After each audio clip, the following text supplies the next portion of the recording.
బహుశా నాకు ఇంకా అప్పుడు చరణ్ పుట్టలేదు, మరి కడుపులో పడ్డాడేమో తెలియదు నాకు. ఆ సినిమా టైమింగ్ అది తెలీదు. ఆ సినిమాలో ఒక ట్రైన్ కింద నేను హ్యాంగ్ అవుతూ ఆ రాడ్ పట్టుకుని క్రాల్ అవుతూ పాకుతూ వెళుతూ ఉంటే, రన్నింగ్ ట్రైన్లో ఒక 30-35 కిలోమీటర్ స్పీడ్లో వెళ్తూ ఉంటే కెమెరాలు 4 పక్కల ఫిక్స్ చేసేసారు. అలా చేసుకుంటూ వెళ్ళిన తర్వాత అక్కడ మా నాన్నగారు ఉన్నారు. ఆయన అప్పుడప్పుడు నా షూటింగ్స్కి వస్తుండేవారు రాజమండ్రి అటు వెళ్ళినప్పుడు. ఆయన చూసిన తర్వాత ఎందుకో కడుతారు, ఏ డూపో లోపల పడుకుంటాడేమో అనుకుంటే నేనే పడుకునేసరికి నాన్న కంగారు పడ్డారు. ఒక 2 కిలోమీటర్ల తర్వాత బండి ఆగింది. అక్కడి నుంచి మళ్ళీ తిరిగి వెనక్కి వచ్చేసరికి నాన్న కంగారుగా, ఇంత కష్టం పడాలా నువ్వు, ఇలా చెయ్యాలా, ఇలాంటి షార్ట్లు డూప్లు ఉంటారు కదా, నువ్వెందుకు వెళ్ళాలి, ట్రైన్ కింద నువ్వు దూరటం ఏంటి, వెళ్ళటం ఏంటి, ఒక 3 ఇంచెస్ కిందకి వెళ్తే కంకర్రాళ్ళు తగులుతుంటాయి కదా, ఏమైపోతావు అని చెప్పేసరికి, నాన్న ఇలాంటి చేయకపోతే కనుక మరి నా అభిమానులు ఎలాగా ఆనందపడతారు, వాళ్ళని అలరించడం కోసం నేను చెయ్యాలి, మీరు ఇలాంటివి చెప్పి నన్ను డిసప్పాయింట్ చేయకండి, మీకు తెలియదు, ఊరుకోండి, ఏం పర్లేదు, ఏం కాదు, అన్ని రకం జాగ్రత్తగా ఉన్నాం కదా అంటే, ఇప్పుడున్నంత సేఫ్టీ హార్నెస్లు కానీ సేఫ్టీ ప్రికాషన్స్ కానీ ఆ రోజులు లేవు. మన చేతి బలంతో హ్యాంగ్ అవుతూ వెళ్ళాలి.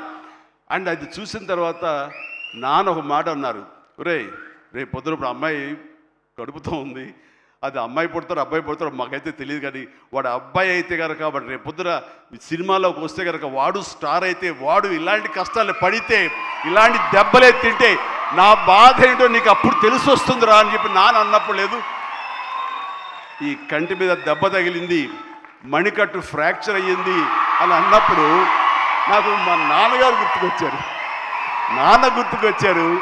ఆయన ఆ రోజే అన్నారు, ఆయన నోటి వాక్యం, ఆయన నోటి ఇది, ఆయన బాధతోటి ఉద్వేగంతో అన్నా సరే, ఈ రోజున నా బిడ్డ కష్టానికి ప్రతీక, ఏది ఈజీగా రాదు, nothing is short cut, nothing comes, అడ్డదారులు ఏది రాదు, ఆ కష్టపడితేనే వస్తుంది. ఎస్, అలా కష్టపడ్డాడు. ఈ సినిమాకి అంత మన్నలను పొందారు మీరందరి చేత. ఈ రోజున పెద్దియే అనిపించుకుంటున్నాడు, రామ్ చరణ్ కాదు అనేలాగా ఉంది అంటే కనుక అది చాలు. ఆ బిడ్డకు ఆశీస్సులు మీ అందరి నుంచి.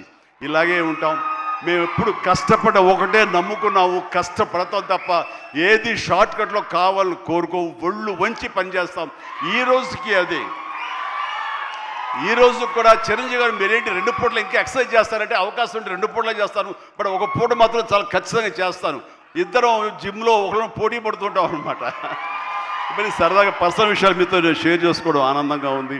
అండ్ చరణ్ ఈ సినిమాలో తను నటించలేదు, జీవించాడు. అందుకనే ఇంకా చిరంజీవి కాదు, తను చరణ్ జీవి అని మీ నుంచి వచ్చిన మాట ఇది. నిన్న కూడా ఢిల్లీలో పిఎం గారు నరేంద్ర మోడీ గారితో పాటు తను కూడా ఒక కాంక్లేవ్లో పాల్గొన్నాడు, రిపబ్లిక్ టీవీ కాంక్లేవ్లో పాల్గొన్నప్పుడు వాళ్ళు కొత్త కాయినేజ్ పెట్టారు, న్యూ ఏజ్ మెగాస్టార్ అని. ఎస్, మనం ఇలాంటి అవకాశాలు నాకు రాలేదు, కానీ చరణ్కి వచ్చింది. చరణ్ దాంట్లో నిరూపించుకుని ఒక అడుగు ముందుకు వెళ్తున్నాడు. కాబట్టి చరణ్ ముందుంచి నేను వెనక ఉండడం అన్నది సబబు, అది కరెక్టు. బిడ్డలు ఎదిగినప్పుడు, బిడ్డలు ముందుకు వెళుతున్నప్పుడు ఆ పొందే ఆనందం అంతా ఇంత కాదు. సో ఈ రోజున ఈ పెద్ది తర్వాత రంగస్థలంలో కొంతవరకు, ఇప్పుడు ఈ పెద్ది తర్వాత పుత్రోత్సాహం అనేది 100% నేను ఫీల్ అవుతున్నాను. అండ్ ఎవరో అన్నట్లుగా మరి బిడ్డ పైకి వచ్చాడు, బిడ్డ ఫుల్ ఫిడ్గా చేస్తాడు కదా, ఇంకా మీరు చెయ్యాలంటే ఆహా, ఆ విషయం మాత్రం ఎస్ చెయ్యాలి. నేను అంటాను, ఇప్పుడు పని చేయటం డబ్బు కోసమో లేకపోతే ఇంకోటి కోసమో లేకపోతే ఇంకా మీరు ఆర్టిస్ట్గా పేరు సంపాదించుకోవడం కోసం కాదు.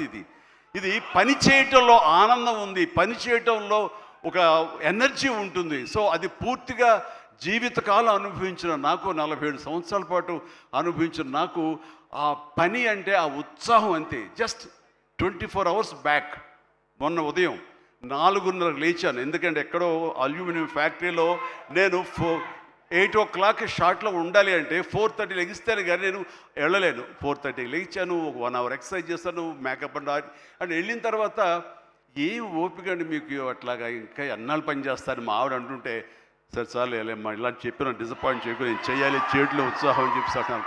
సో పని అనేది నాకు మాకందరికీ జీవన ఇది మనకి, అది ప్రతి ఒక్కరికి కావాలి, అది లైఫ్ లైన్ మనకి. సో పని చేసే విధంగా ఉండాలి. సోంబేరితనం కానీ, చూద్దాంలని పోస్ట్పోన్మెంట్లు కానీ, ప్రొకాస్టినేషన్స్ కానీ, ఇవన్నీ కూడా మా దగ్గరికి, మా ఇంట్లోకి రావు, మా గుమ్మంలోకి రావు, మా యొక్క కాంపౌండ్లోకి రావు. అందుకనే అదే కష్టాన్ని తను నమ్ముకున్నాడు, అదే కష్టాన్ని నేను నమ్ముకున్నాను.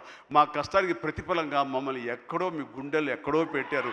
అంత మంచి స్థానం మాకు ఇచ్చినందుకు చరణ్ తరపున, నేను మా కుటుంబం తరపున మీ అందరికీ మనస్ఫూర్తిగా, ప్రజానీకానికి, ప్రేక్షక లోకానికి, ఎవరైతే ఈ సినిమాని ఆదరించారో, చిన్న బిడ్డల దగ్గర నుంచి, టీవీల ముందు డ్యాన్స్ వచ్చే బిడ్డల దగ్గర నుంచి, థియేటర్లో కన్నీళ్ళు పెట్టుకుని ఎమోషన్లో అయినటువంటి యువత వరకు, మహిళలు, అమ్మాయిలు కానీ, అబ్బాయిలు కానీ, పెద్దవాళ్ళు కానీ, వీళ్ళందరూ చూసి ఆనందిస్తుంటే నేను కూడా వావ్ చాలు ఈ జన్మ కన్నా ఫీలింగ్ నాకు ఇచ్చాడు.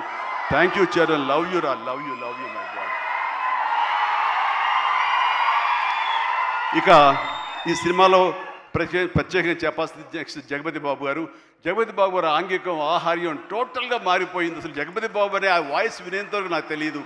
ఈ సినిమాలో ఒక ఆయువు పట్టులాగా ఉండి, ఒక సోల్ ఆఫ్ ద ఫిలిం అని చేసి తను పెర్ఫార్మెన్స్ తోటి ఆ సినిమా హీరోని, ఎవరైతే పెద్దని మోటివేట్ చేసే విధంగా ఆ క్యారెక్టర్ కన్సీవ్ చేయటం కానీ, ఆ క్యారెక్టర్ని తీర్చిదిద్దిన తీరు కానీ చాలా అద్భుతం.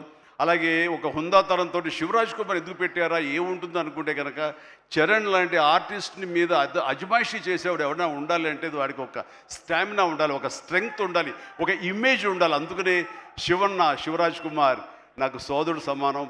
తను తీసుకుని ఈ సినిమాలో హుందాతనంతో, తన డిగ్నిఫైడ్గా తను చేసి ఈ క్యారెక్టర్కు నిండుదనం తీసుకొచ్చాడు.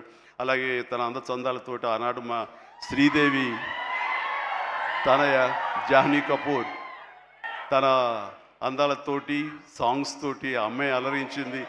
అండ్ దాని తర్వాత ప్రతి నటులకు పేరు పేరున నా హృదయపూర్వక అభినందనలు తెలియజేస్తున్నాను. తర్వాత ప్రధానంగా ఇక టెక్నీషియన్స్కి వస్తే కనుక రెహమాన్ గారికి ప్రథమ తాంబూలం ఇవ్వాలి. రెహమాన్ గారు ఈ సినిమా ఎలా ఒప్పుకున్నారు, ఏమిటి, ఎలా ఒప్పించాడు, నువ్వే భాషతో మాట్లాడావని జోక్ చేస్తూ మాట్లాడుతున్నాం. కానీ ఒక మంచి కంటెంట్ ఉంటే కనుక ప్రాణం పెట్టి చేయాలనుకునే ప్రతి టెక్నీషియన్ దాన్ని ఓన్ చేసుకుంటాడు.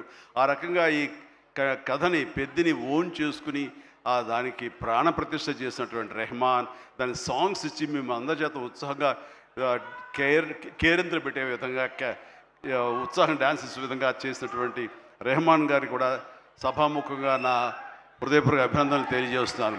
అండ్ రత్నవేలు గారు మాకు మన సినిమాలు పనిచేశారు, మా 150కి. అలాగే చరణ్తో కూడా కపుల్ ఆఫ్ మూవీస్ చేశారు. ఆయన టోటల్గా ఇంకొక పెద్ద లోకాన్ని చూపించాడు. ఆయన పెద్ద లోకాన్ని అంటే ఎక్కడ కూడా, అది మన హైదరాబాద్ పరిసర ప్రాంతాల్లోనూ మహా అయితే కొంచెం శ్రీలంక దాకా వెళ్ళారు. శ్రీలంకలో ఎక్కడ చేశారు. కానీ అది టోటల్గా గతంలో ఎప్పుడు చూడని విజువల్స్, ఆ రకంగా విజువల్ వండర్ క్రియేట్ చేసిన రత్నవేలును కూడా మనస్ఫూర్తిగా నేను అభినందిస్తాను. అలాగే ఆర్ట్ డైరెక్టర్స్ కానివ్వండి, ప్రొడక్షన్ మన నూలి ఎడిటర్ నవీన్ నూలి గారు